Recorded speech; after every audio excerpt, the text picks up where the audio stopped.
Hello everybody, welcome back to the World AI Deathmatch series. This is part 18. Welcome back. In the last episode, a lot has happened actually. Persia has conquered basically the entirety of the African continent, excluding the one remaining Kilwanese city of Utik, itself a former Phoenician or Carthaginian colony that is actually itself at war with France. So more than likely France will, they have military access to Persia. They're going to take this province in this episode, and then once they do, Persia's going to light them on fire and take it back from them, and then wipe them off of the European continent. At least that's my prediction. But let's go ahead and see how this episode goes. Of course, also in this episode, there's going to be 2 straw poll selections down in the About section of this video. For any of you guys who are still watching this series, I mean, it is part 18. I would like you guys, just for, a moment of your time, to fill out this information. Basically what it is the first straw poll will be when and how you want this series to end. I know a lot of you think that Persia's got this in the bag, and that we should probably just go ahead and end the series, and I'm totally partial to that as well. Again, I'm really, available to do whatever. The 3 options that I'm going to present to you guys is that we go for maybe 2 or 4 more episodes, the same format that I'm doing right now. The second option is just to end it all together right now, like after this episode. And the third option is going to be, after this episode, there's going to be kind of like a, a recap of how the world would look on turn 1000, or really whatever. I'm going to leave this on overnight with auto and turn enabled, and then we can come back and I can kind of flow over like 5 or 10 minutes to show you guys what the world looks like after thousands of years of Persian oppression and domination. So that being said, please do fill out the time to take to vote on these matters on the straw polls.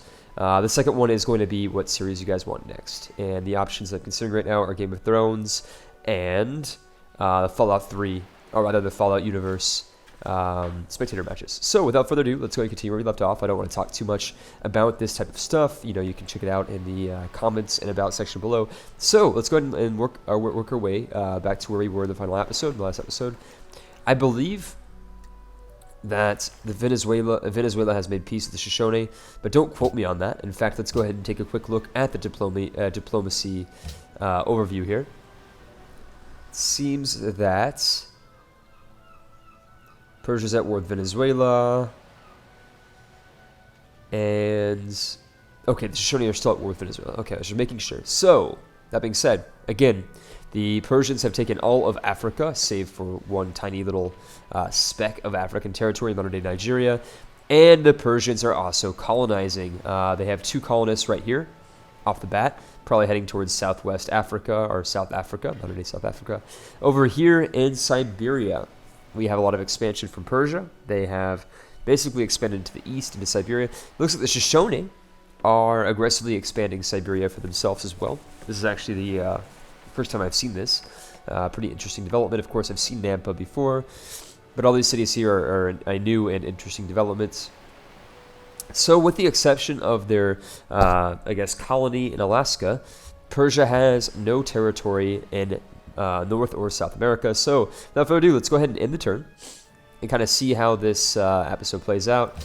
My guess is that Persia is going to get a spring bed, or rather assault South America through Venezuela and get some territory maybe off the coast of modern-day northeast Brazil, kind of around Maturin or Barquisimeto. Barquisimeto, so I think that's how you say this.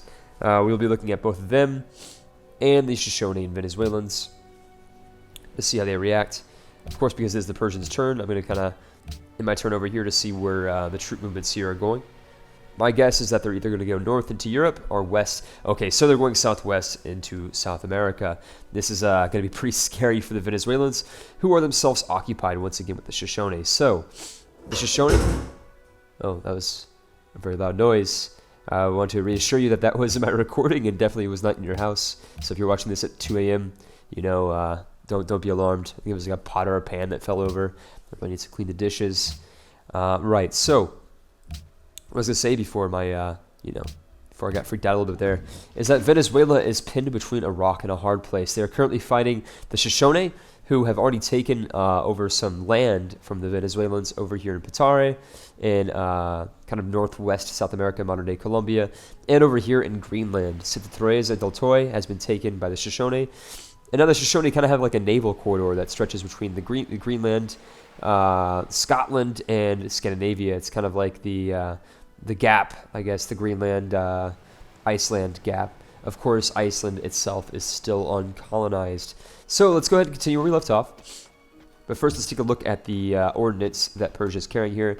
They've got 2 atomic bombs, a very intense bomber, I guess, naval force, including some submarines, artillery, marines, mechanized infantry, and 2 or 3 battleships. So we're going to see how they take out the Venezuelans, or rather how they interact with Venezuela. Of course, Venezuela has some aircraft carriers off the coast of Matsuran, but they have no aircraft on them, so they are functionally useless.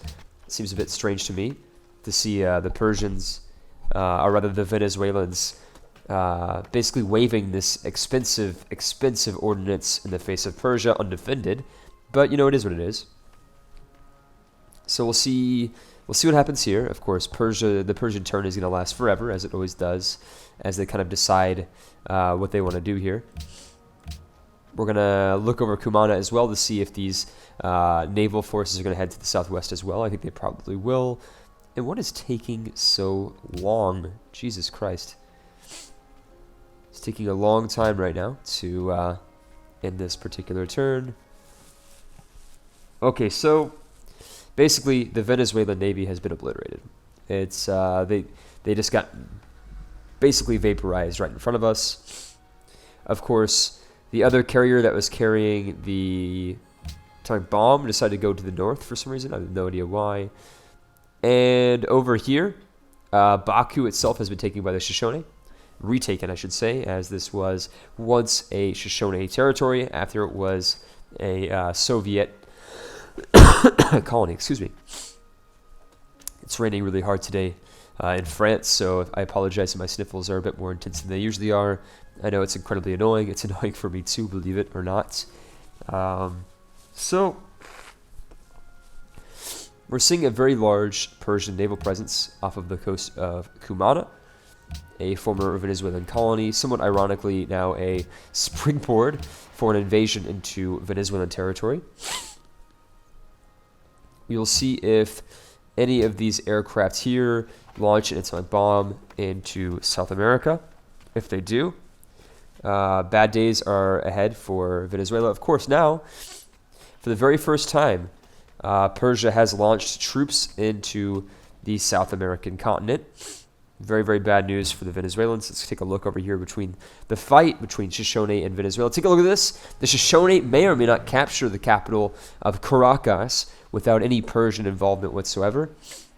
Very, very surprising that the Shoshone have managed to basically mount a full comeback. I thought that these guys were like a backwards, kind of like, you know, a backwards country that lacked any technological progress and just made it up with quantity. But take a look at this. I mean, this is, and look at this. Look at this Persian Navy off of the coast of southwestern Africa. It's pretty crazy off of the Cape over here.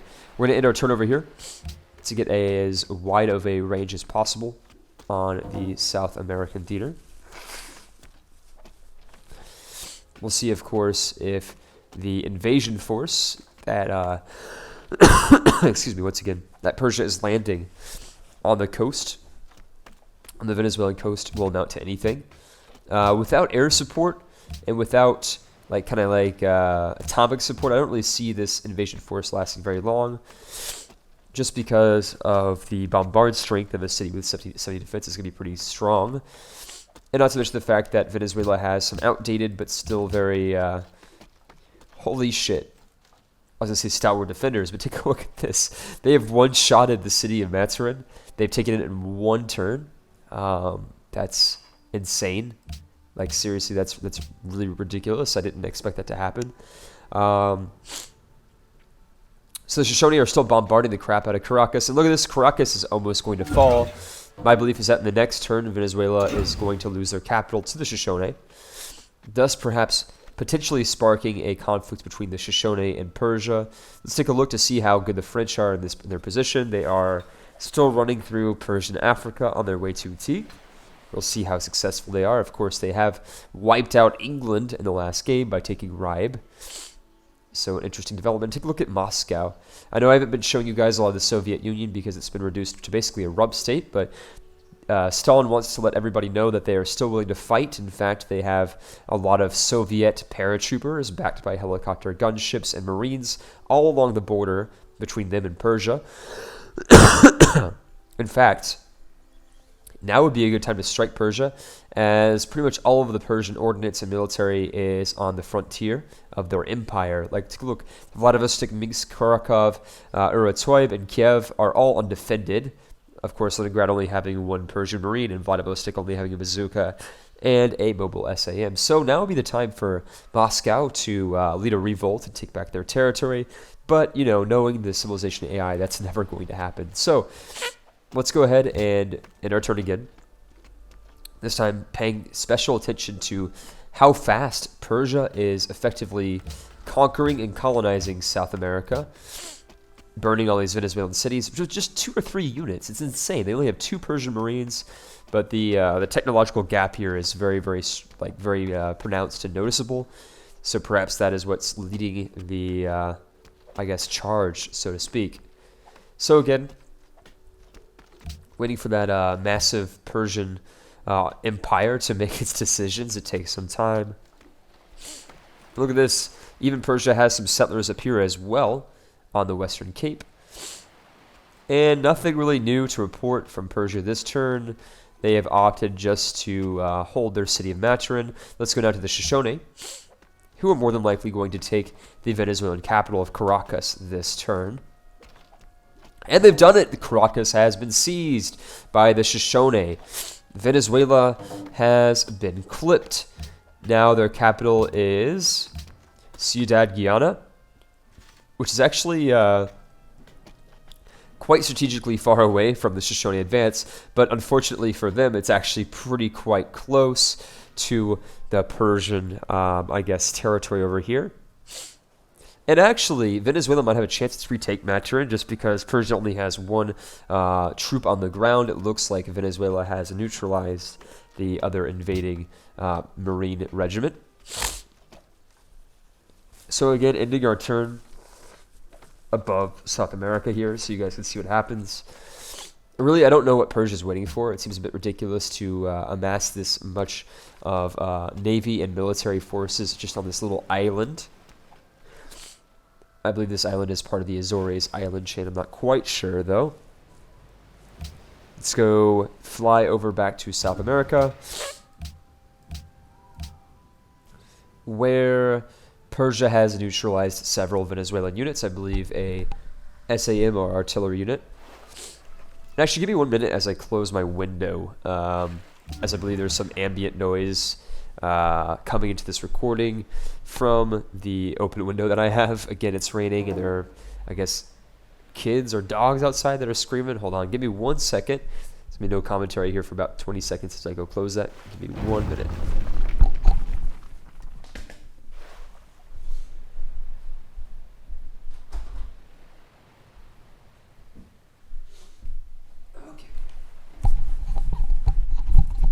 Okay. Let's see what happened in that episode, or that turn. Nothing new to report. It seems like the Shoshone are still in control of Caracas. Has there been any peace? There has not. And look at this. This fleet is massive. What are the Persians waiting for? Are they waiting for absolute, I guess, dominance? They're just going to continue to build up their force until it's ready to destroy. Again, I'm paying attention towards France as they seem poised to wipe out Kilwa from the map. We'll be continuously looking to see what they're doing. You're not going to see their movement actually until the Persia turn concludes. I know it's a bit strange, but that's how this game is hard-coded. It is very strange, actually. Excuse me once again. So, Persia. While this turn is being resolved, let's go take a look around the Persian Empire. Just see how massive it is. There's 2 settlers being pooped out over here, and really this is par for the course for Persia. There's settlers absolutely everywhere in the Persian Empire. Every single, I guess, grain of grass, every single speck of dirt, every single square inch of this planet will be paved by over by Persia. I mean, look at this. There's even settlers over here in the Indies, over here in modern-day Indonesia and Malaysia. There's probably settlers over here in Australia. There's not, but it's a bit surprising. Let's go to the east. Over here, we're not seeing anything, actually, somewhat surprisingly. So really, most of the colonization effort seems to be in Africa. But there does seem to be a small but powerful naval fleet that may or may not head east into South America. We will have to wait and see. But take a look at this. I mean, Persia has just settled the city of Artacoana. And if any of you are wondering why they have a city that they just found and have 4 population, it's because they've chosen order. And I believe one of the order tenets gives you the ability to found cities with a larger population. So it's pretty useful. I'll be keeping an eye on Persia to see where they send all their settlers. I believe they have like 6 or 7 settlers right now, and very limited land space in which to colonize. So this will be very interesting. Of course, Persia now is completely without military units to defend their, I guess, expedition into South America. That turn itself may or may not fall unless if directly reinforced by the is it a caliph? I guess by the Persian caliph himself. I was going to say Persian emperor, but let's be honest, caliph sounds more badass. He owns all of the historically Muslim territories as well as all the historically everything territories. So he's basically like a patriarch, a pope, a caliph. Really, he just has all the titles. Let's just go with that. Let's just go with his eminence, the Xerxes, his eminence. So again, Caracas still in the hands of the Shoshone, but with the exception of 1 rocket artillery, or rather 2 rocket artillery, there doesn't seem to be that much in the way of military reinforcements in his border, or rather in the frontier on the Shoshone side of the border. So it looks like Persia is taking out Barquisimeto. Let's go ahead and end the turn to see what they're doing here. It seems to me like it's a bit weird to see the city health just plummet like this, but I think it's because we see 3 stealth bombers in Maturin, and I believe stealth bombers are the late game bombing unit, and that's probably what's causing the amount of damage that we are seeing here.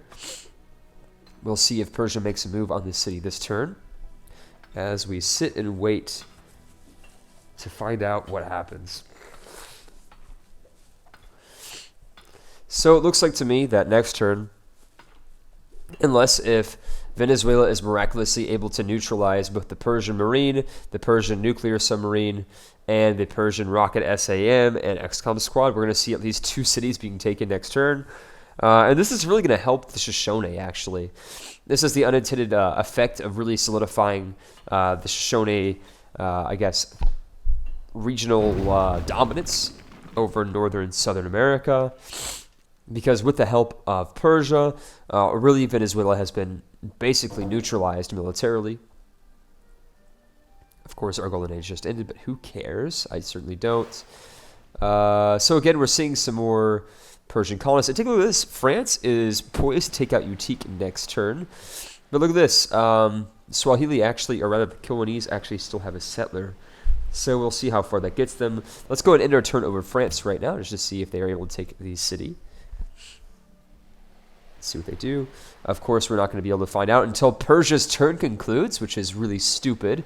But Kilwa has 2 settlers right just outside of Utique and within Utique itself. Perhaps these will be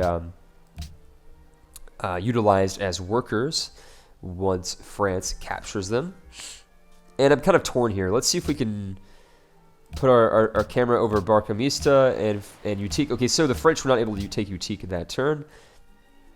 Let's see now to see what the Persians do when they launch an attack on Barquisimeto. This will give them, of course, a land border with the Shoshone. which is a really bad thing for those Shoshone units. But again, I would be glad to see the Shoshone wiped out, as they have wiped out my native civilization of Texas. So yeah, you know, you get what you get, or you what goes around comes around. I was looking for the expression, and that expression seems to work just fine. So the Persians have taken out yet another coastal city over here. They have control of Maturin and Barquisimeto. I expect to see a much larger aircraft buildup on the frontier here, as it seems like the Persians are finally ready to mount an assault, even after taking a beachhead of these two cities. I mean, look at this. There are like dozens of aircraft carriers, dozens of nuclear submarines, dozens of atomic bombs that they might not even need. Because let's be honest, I mean, conventional warfare is enough for the Persians.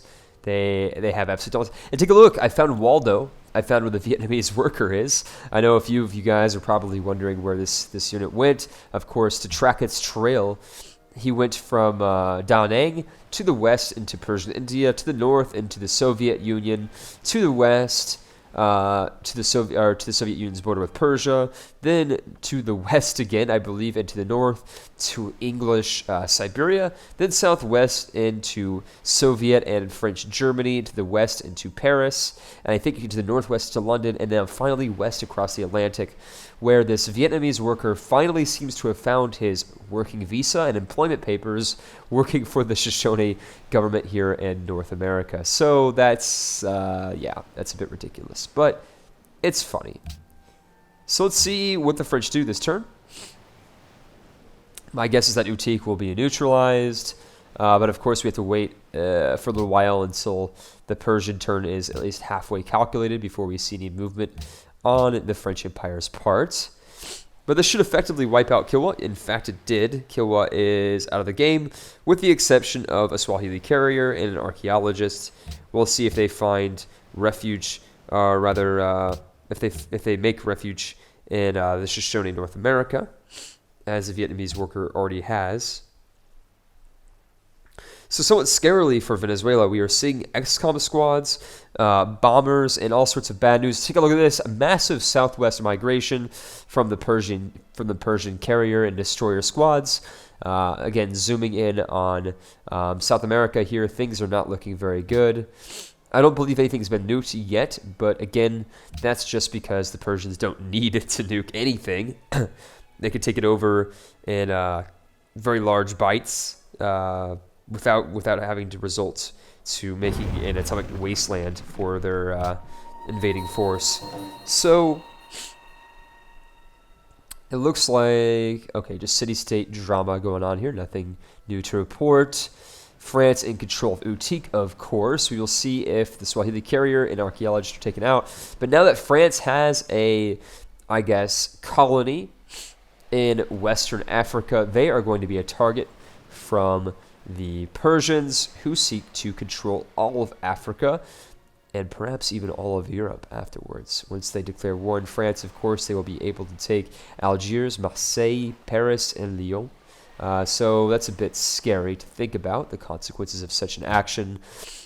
Seeing, of course, the European theater being wiped out, very, very scary. France has made peace with the Kilwanese, thus relegating the Swahili carrier to forever live out his days in agony of not being able to be reinforced by any men, cities, or countries, instead living as a Ronin on the high seas. Yeah, I guess his worst fates, you could be, for instance, the poor Denmark, who's actually increased in population. That's really cool for them. I didn't know that was possible, but perhaps their trade with the Shoshone is really making them more wealthy. I don't really know. Who knows? Poor Denmark. So again, keeping our eyes over here in Persia, they have fully reinforced their, I guess, what's this word? The beachfront property, I guess, of Maturin and Barquisimeto. They now have a really much easier time in invading South America proper. Now they have a springboard, that's the word, springboard, into attacking the capital, Valencia, and perhaps even Maracay as well. It's going to be a race now between Persia and the Shoshone for capturing the remaining Venezuelan territory. It's my belief that Persia is going to beat them single-handedly, but we'll see. Nothing's over until, once again, you say it's over. Consider you guys have full control over how long this series lasts. The top, I guess, polling response for each one of the polls will, of course, be chosen. So, again, vote. And if you guys do seek to extend the series, I will have another voting session in four, I guess, or maybe even 2 episodes from now, maybe in episode 20. Just that way, if it's even more black and white on who's going to win, Persia's going to win, obviously. But if it's even more black and white that Persia's going to dominate, again, I'll give you guys the option to change your ways, so to speak, and vote on the other options. And if not, we'll continue the series just by popular support. I mean, this is, once again, a democracy. I am trying to do my best to give it off to you guys, my subscribers. You guys have the power here. It is not a dictatorship of the proletariat, but it is at least a semblance of democracy. So Valencia and Ciudad Guiana have both been bombarded quite heavily. In fact, have they been nuked? The doctor says no. Nothing seems that they've been nuked quite yet, but they certainly have the ability to.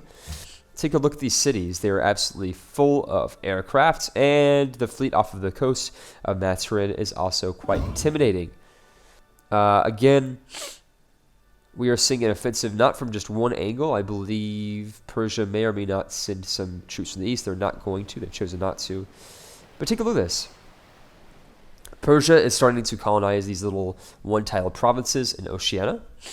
And really, why shouldn't they, right? It makes sense, I guess, to just completely surround and envelop all of the adjacent civilizations, including their ally of Korea, which has been content for doing absolutely nothing. And if there was an award for the most amount of nuclear submarines, I believe Persia would win, but Korea would be a definite second-place contender.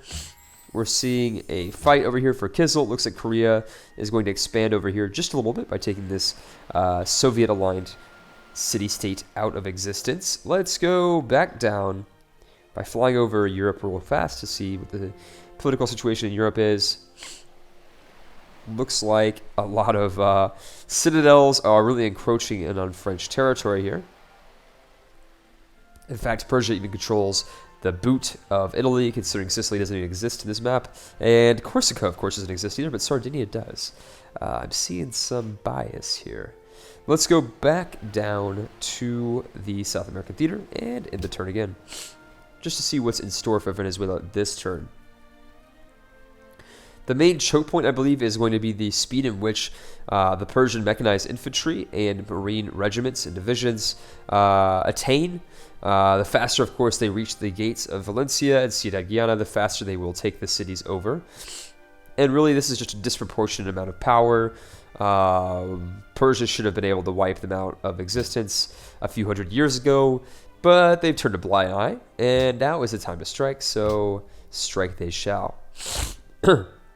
My guess is that all major Venezuelan population centers on the coast here, including San Fife, San Cristobal, Los Teques, Dos Taqui, and Tumero, all in modern-day Chile, will be the first to be destroyed. And the last to be destroyed will be the cities like Puerto La Cruz and Maracaibo, which are quite a bit more inland, coming from the Persian perspective here. Let's see what the Shoshone do this turn. The Shoshone seem really content of just taking this territory here and really not going too much further with it. I mean, they are, of course, bombing Maracaibo, but they don't really seem content on launching an offensive into Venezuelan territory. Let's see why. I'm a bit curious as to why that is. Is it because perhaps they are unhappy? They are unhappy with -1 happiness. That's unfortunate. And both America and England are facing revolutionary waves, even though they're quite happy. England, of course, quite happy that there are no English people to rule over. It's just the Queen now. And America unhappy with the revolutionary wave because they can't expand their freedom to accompany the entire world. We're not seeing any military endeavors by America, which is really quite surprising. Really, it is. It's very surprising. So over here in Quebec, Oh God, why are the French Canadians at war with everybody? This looks like a nightmare over here. Looks like the Shoshone are finally fed up with the French-speaking Canadians and have decided to very nearly annex them. And it looks like our poor Vietnamese worker was unable to find any immigration papers into the Shoshone, North and South America. Very, very sad to have spent thousands of years exploring the world, only to be turned down as a worker everywhere they go. Seems to me that they just need to take a lesson from most of the migrant communities in today, the 21st century, and just become an undocumented worker or an illegal alien, really, however you want to refer to this as. I know it's a bit offensive to say illegal immigrant or whatever, but, you know, it's all over the world. I mean, this is a very, I guess, prominent feature of social demographic, of social changes here in the 21st century. A lot of people are moving away from official channels and immigrating on their feet across borders without papers. But we're not really seeing that with the Vietnamese. They seem to be really by the book, really respecting the bounds of their country's sovereignty. I have no idea why, but, you know, again, they do. So we're going to let them. Take a look at this.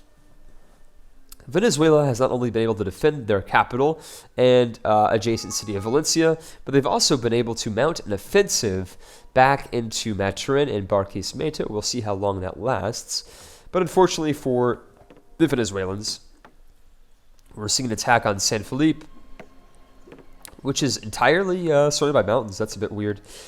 We'll see how long that lasts. And again, my alarm already went off, but we're going to do one more turn just to see if this Venezuelan force is able to mount any effective resistance towards the Persian massacre that is about to envelop South America and indeed America itself.